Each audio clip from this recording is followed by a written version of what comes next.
नमस्कार, मैं एक और नई पुस्तक के रिव्यू के साथ मौजूद हूँ। इस वीडियो में हम इस पुस्तक का रिव्यू करेंगे जो मैंने अभी पढ़ के ख़त्म की है। और इस पुस्तक का नाम है चुगलखोर दिल और अन्य कहानियाँ। ये पुस्तक एक कहानी संग्रह है, लेकिन इसमें ख़ास बात यह है कि इसमें विश्व भर के अलग अलग लेखकों की 14 कहानियों का अनुदित संकलन मौजूद है। सिर्फ एक कहानी इसमें अंत में ऐसी है जो प्रेमचंद की है, जो ओरिजिनली भी हिंदी में। हमें इसमें कुछ बहुत खास लेखकों के कहानियाँ मिल जाती हैं। जैसे मैं कुछ के टाइटल और नाम लेके बताती हूँ। जैसे कि वॉल्टेयर की कहानी है जानू और कोला। एडगर एलन पो की कहानी है चुगलखोर दिल। ऑब्वियसली जब उन्होंने लिखा होगा तो इसका टाइटल उनकी भाषा में अलग होगा। ये अनुदित शीर्षक हैं। और ऐसी एंटन चेखव की है पार्टी, और कीधर मफासा की है एक पत्नी की स्वीकार उक्ति, और जेम्स जॉयस की है बोर्डिंग, जो पब्लिशिंग हाउस से प्रकाशित हुई है। और इसका जो संकलन किया है वो मदन सोनी जी ने किया है। मदन सोनी जी लेखक भी हैं और बहुत अच्छे अनुवादक भी हैं, और उनके बारे में भी परिचय इस किताब के अंतिम पृष्ठ पर मौजूद है। अब अगर मैं बात करूं कि मुझे ये पुस्तक क्यों खास लगी, मुझे काफ़ी अच्छी लगी है वो इसलिए क्योंकि ये इनमें ट्रांसलेशंस दी गई हैं, और translation is not an easy job. और जब आप किसी और पृष्ठभूमि के, किसी और देश के, किसी और संस्कृति के लेखक का की ओरिजिनल रचना का अनुवाद करके प्रस्तुत करते हैं, तो ये इतना आसान नहीं होता है। बहुत सारे चैलेंजेस आते हैं जो कि इस किताब में बहुत बखूबी निभाए गए हैं। इनफैक्ट एक जगह ऐसी थी, एक कहानी है थॉमस मान की स्थानांतरित सिर। ये जब मैं पढ़ रही थी तो मुझे ऐसा लगा कि इस कहानी का अनुवाद नहीं किया गया, उसको पूरा का पूरा भारतीय प्रचलन में रूपांतरित कर दिया गया, ऐसा मुझे लगा, क्योंकि वो कितना नेचुरल इंडियन फ्लेवर्स के साथ थी। फिर मैंने ओरिजिनल जो कहानी है उसकी समरी पढ़ने की कोशिश की।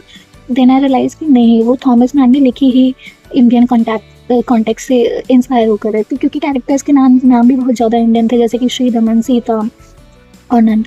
तो मुझे बाद में रियलाइज़ हुआ कि नहीं, ये थी ही इंडियन कॉन्टेक्स्ट की, बेशक लिखी किसी फॉरेन राइटर ने थी। अच्छा, अगर मैं बात करूँ कि मेरी सबसे पसंदीदा कहानियाँ इसमें कौन सी थी, तो सबसे पहले तो मुझे ये काफ़ी अच्छी लगी थी, फूलों का हार, लुइजी पिरेंडेलो द्वारा ये लिखी गई है। इसके बाद लगातार ही मेरे को एक के बाद एक कहानियाँ अच्छी लगने लगी, क्योंकि थोड़ी थीम्स भी चेंज होती गई थी। जैसे कि स्टीफन जॉइन की अध्यापिका भी अच्छी है, थॉमस मान की स्थानांतरित सिर, जिसका English title the transposed head है, वो बहुत अच्छी थी। ऐसे ही अर्नेस्ट हेमिंगवे की सफ़ेद हाथी जैसी पहाड़ियाँ, हिल्स लाइक वाइट एलिफेंट्स, काफ़ी अच्छी थी। प्रेमचंद की बड़े भाई साहब तो अच्छी ही थी। हाँ, अब मैं बताती हूँ कि इन कहानियों में विशेष अलग अलग थीम्स को दर्शाती हैं, अलग अलग फ्लेवर्स। जैसे कि जो टाइटल है चुगलखोर दिल, ये वाली कहानी एडगर एलन पो की और सेकंड कहानी है। और जब मैं इसे पढ़ रही थी तो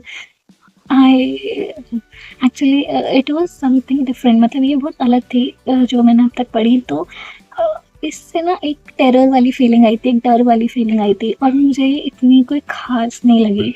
टाइटल इतना प्यारा, लेकिन कहानी बहुत डरावनी थी, जो कि पो का तरीका है। अच्छा, इसके बाद जो इसमें पहली कहानी थी वो दोस्ती की थीम पर बेस्ड थी। जो इसमें दूसरी कहानी वही मैंने बताई पो वाली, उसमें क्राइम और टेरर, मतलब भय, डर और अपराध वाली थीम थी। उसके बाद जो एंटन चेखव की एक कहानी है पार्टी, उसमें आपको समाज की हिपोक्रेसी, दोगलापन और उसका एक तनाव और वो भार, और जो वो निजी ज़िंदगी और निजी रिश्तों को कैसे प्रभावित करता है, इसके बारे में बताती है। इसके अलावा जो फूलों का हार मैंने कहानी बताई, वो लव एंड लॉयल्टी थीम पर बेस्ड है, वो भी मुझे बहुत अच्छी लगी थी। इसके बाद जो ट्रांसपोज्ड हेड वाली कहानी है स्थानांतरित से, वो सबसे लंबी, सबसे कॉम्प्लेक्स थी, और वो एक्चुअली कहानी कहने भी नहीं चाहिए, क्योंकि वो थॉमस मैन का एक नोवेला है। तो वो लिटरली 40 से अधिक पेजेस तक इस पुस्तक में भी गई है। तो वो सबसे लंबी कहानी है, और उसमें बहुत सारी थीम्स है, जैसे कि व्यक्तिवाद और आपकी पहचान।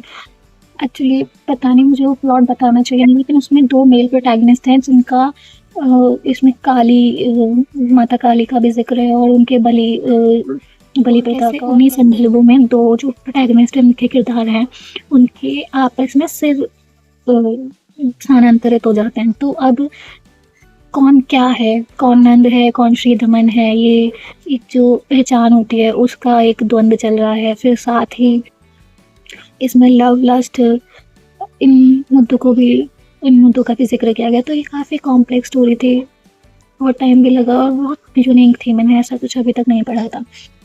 अच्छा, उसके बाद फ्रांस काफ्का की एक है विधि के दरवाजे पर, और ऐसे कुछ टाइटल है, जो कि ओरिजिनल टाइटल है बिफोर द लॉ। तो ऑब्वियसली वो फ्यूटिलिटी ऑफ लॉ, हमारे जो वैधानिक प्रणाली है उसकी निष्फलता को दिखाती है कि न्याय के दरवाजे पर आपको उम्र भर इंतज़ार करना पड़ता है। और वो सिर्फ 2 पन्नों की कहानी है। फिर उसके बाद एक जो अध्यापिका कहानी है, उसमें भी काफ़ी अच्छी थी। वो एक बच्चों की और किशोरावस्था के या बच्चों का जो मानसिक विकास होता है, वो अपने आस-पास के समाज को कैसे देखते हैं और उनके मन में एक अविश्वास का भाव कैसे पैदा होता है, वो दिखाती है। तो ये समाज के unjust ways of society theme को दिखाती है। एंड देन जो अर्नेस्ट हेमिंग्वे की है, जो इंग्लिश टाइटल उसका है hills like the white elephant.